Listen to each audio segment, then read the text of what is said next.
Herkese merhaba arkadaşlar. Kanalımıza hoş geldiniz. Bugün sizler için Neslihan Atagül ile Kadir Doğulu hakkında haberler hazırladım. Neslihan Atagül ile Kadir Doğulu son günlerde magazin gündeminde yansıyan samimi görüntüyle yeniden dikkat çekti. Ünlü çift Doğulu'nun doğum günü için düzenlenen özel kutlamayla sosyal medyada geniş yankı uyandırdı. Evlerinin bahçesindeki gerçekleştirilen oldukça sade ama renkli görüntülere sahne olan kutlamada çiftin doğal halleri öne çıktı. Davetlilerin katıldığı gecede asıl müziği ve samimi atmosfer dikkat çekerken organizasyon sosyal medyada mahalle düğünü benzetmeleriyle yorumlandı.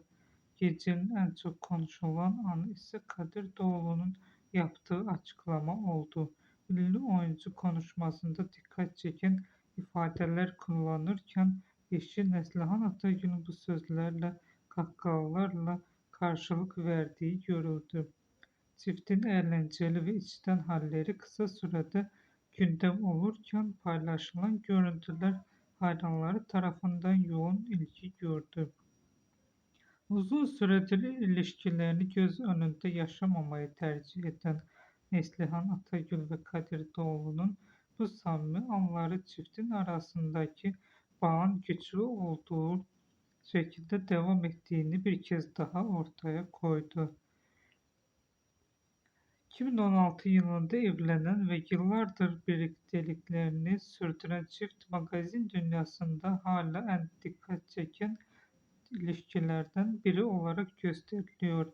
Son görüntülerle birlikte ikilinin hem özel hayatlarındaki uyum hem de doğal tavırları yeniden konuşulmaya başlarken hayranları çiftin birlikte yer alabileceği yeni projeler ihtimalini de merakla bekliyor. Bugünlük benden bu kadar arkadaşlar. Yeniden görüşmek üzere. Hoşça kalın.